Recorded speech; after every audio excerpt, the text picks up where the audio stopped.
ನಾಳೆ ಕರ್ನಾಟಕ ಬಂದು ಬೆಳಗ್ಗೆ 6ರಿಂದ ಸಂಜೆ 6ರವರೆಗೆ ಕರ್ನಾಟಕ ಬಂದ್. ಮಂಡ್ಯ ಸಂಪೂರ್ಣ ಬಂದಾಗುತ್ತೆ. ವರ್ತಕರು, ಎಲ್ಲ ವ್ಯಾಪಾರಿಗಳು ಎಲ್ಲರೂ ಇಡೀ ಮಂಡ್ಯ ಬಂದಾಗೋದಕ್ಕೆ ಸಜ್ಜಾಗಿದೆ. ಅದೇ ರೀತಿ ನಿನ್ನೆ ನಾನು ಹುಬ್ಬಳ್ಳಿಯಲ್ಲಿದ್ದೆ. ಹುಬ್ಬಳ್ಳಿ, ಧಾರವಾಡ ಅದ್ಭುತವಾಗುತ್ತೆ.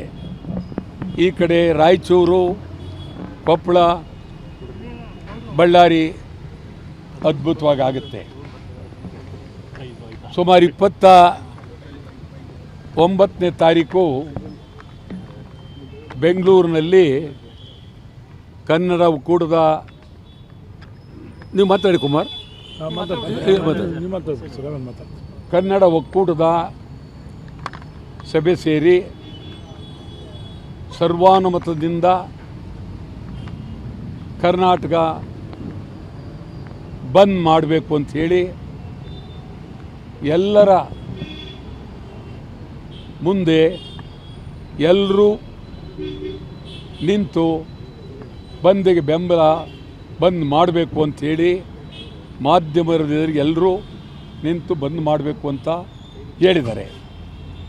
ನಾನು ಇಡೀ ರಾಜ್ಯದ ಉದ್ದಗಲಕ್ಕೂ ನಾನು ಬಹಳ ಓಡಾಡ್ತಾ ಇದ್ದೀವಿ. ಎಲ್ಲ ಕಡೆ ಮಾಧ್ಯಮದವರು ಬಹಳ ಪ್ರೀತಿ ಅಭಿಮಾನದ ಮೇಲೆ ಬಂದ್ಗೆ ಬೆಂಬಲ ಕೊಡ್ತಾ ಇದ್ದಾರೆ. ಸೋಷಿಯಲ್ ಮೀಡಿಯಾ ಸುಮಾರು 1.5-2 ಕೋಟಿವರೆಗೂ ಬಂದ್ಗೆ ಬೆಂಬಲ 2 ಕೋಟಿ ಮೇಲೋಟಾಗಿದೆ. ಬಂದ್ ಬೆಂಬಲ ಅಂಥೇಳಿ ಬಂದ್ ಮಾಡಲೇಬೇಕು ಅಂತೇಳಿ. ಇವತ್ತು ಪರಿಸ್ಥಿತಿ ಅನಿವಾರ್ಯ. ಈಗಲೂ ನೀರು ಬಿಡಿ ಅಂತ ಹೇಳಿದ್ದಾರೆ, ಮೊದಲು ನೀರು ಬಿಡಿ ಅಂತ ಹೇಳಿದ್ರು.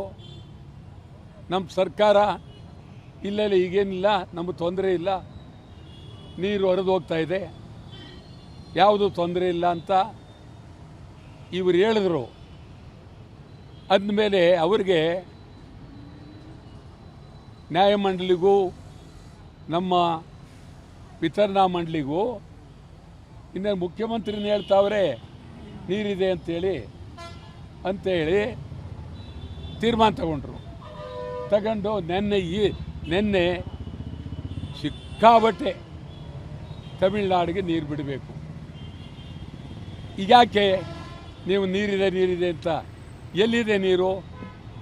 ಕೃಷ್ಣರಾಜ ಸಾಗರದಲ್ಲಿ ಸಂಪೂರ್ಣ ಮೈದಾನ, ನೀರೆಲ್ಲಿದೆ? ಹೆಂಗೆ ಮುಖ್ಯಮಂತ್ರಿಗಳು ನೀರಿದೆ ಅಂತ ಹೇಳಿದ್ದಾರೆ? ಆ ದೃಷ್ಟಿಯಿಂದ ಯಾವುದೇ ಕಾರಣಕ್ಕೂ ಮತ್ತೆ ನಮಗೆ